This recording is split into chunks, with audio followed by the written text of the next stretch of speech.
We're starting with breaking news for you this afternoon. Water rescue teams were called to the Main Avenue Bridge after a person reported seeing a tire sticking out of the water. The first arriving officers say now that it appears to be a bike in the water.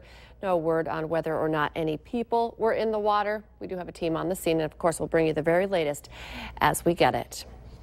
It's going to be a hot one out there today and tomorrow, with temperatures reaching near triple digits. So if you plan on being outside, be prepared to stay safe in the heat.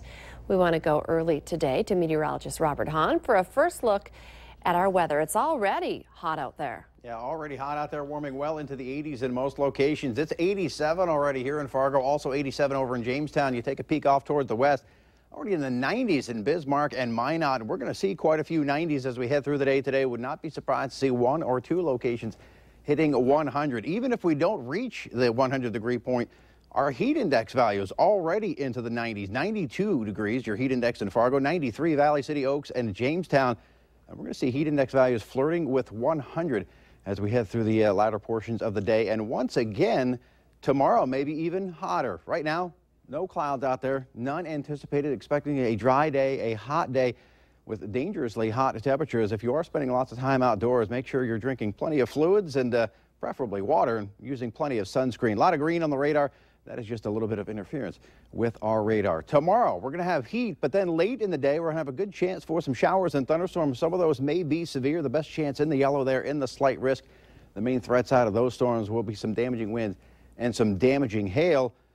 We'll continue to monitor that. The good news after that moves on by, we're going to see some much cooler weather as we head through the early parts of next week. We'll have more on this forecast coming up in just a few minutes. Thank you, Robert. New for you at noon, the American flag was raised at the U.S. Embassy in Havana this morning for the first time in more than 50 years, symbolically ushering in an era of renewed diplomatic relations between the U.S. and Cuba. Gabe Gutierrez reports from Havana. The U.S. flag is now flying here at the U.S. Embassy in Havana for the first time in 54 years. You could hear the applause as the flag was hoisted. The ceremony watched around the world. It had technically reopened on July 20th, the embassy had, but this marks the formal reopening of the embassy, attended by Secretary of State John Kerry, the first Secretary of State to visit Cuba in 70 years. He was joined in the audience by several Marines that had actually taken down this flag back in 1961. That's when the U.S. had cut diplomatic ties with Cuba. During his speech, Secretary Kerry alluded to the fact that several deep differences between these countries remain. Having normal relations makes it easier for us to talk. And talk can deepen understanding even when we know full well we will not see eye to eye on everything. No political dissidents were invited to this ceremony this morning, but Secretary Kerry is set to meet with them later in the day. He's also set to meet with Cuba's foreign minister.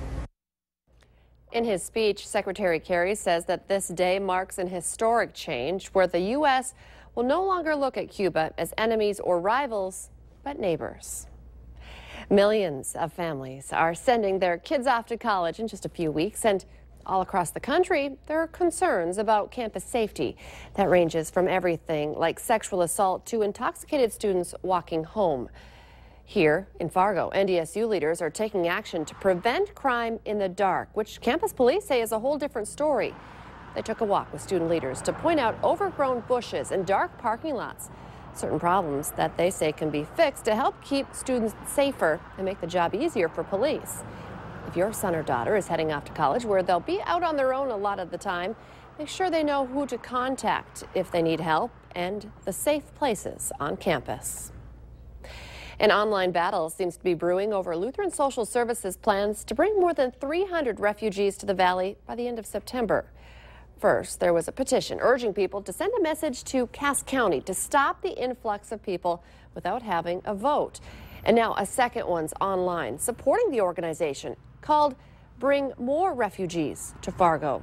We have a link to both petitions. Just head to our website, valleynewslive.com, and click on this story. UND's student body president has found many students support the idea of putting the name North Dakota back on the list of potential UND nicknames. Of the more than 3,200 respondents, about 2,200 voted yes, 796 voted no, and 239 weren't sure. UND President Robert Kelly says he would consider putting North Dakota back on the finalist list.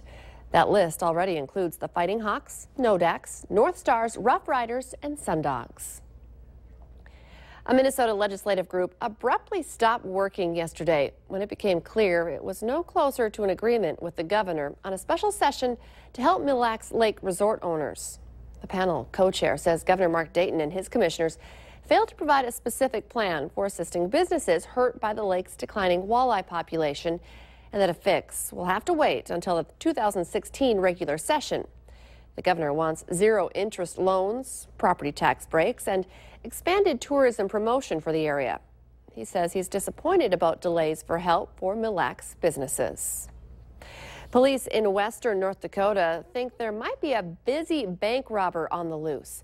They believe a man who robbed the BNC National Bank in Stanley in the morning might also be the same guy who that afternoon held up the Dakota Bank in Minot, which is about 50 miles away. Surveillance video pictures are on your TV screen right now. The guy is described as about 6 feet tall and slightly heavy. No one was hurt in either of these robberies, and there's no word if a weapon was displayed. It's Friday, and that means it's time to take a look at this week's Valley's Most Wanted. Police say Danielle Lawson is wanted for probation violation on preventing arrest and contributing to a deprivation of a minor charges. Call police if you have any information on Lawson.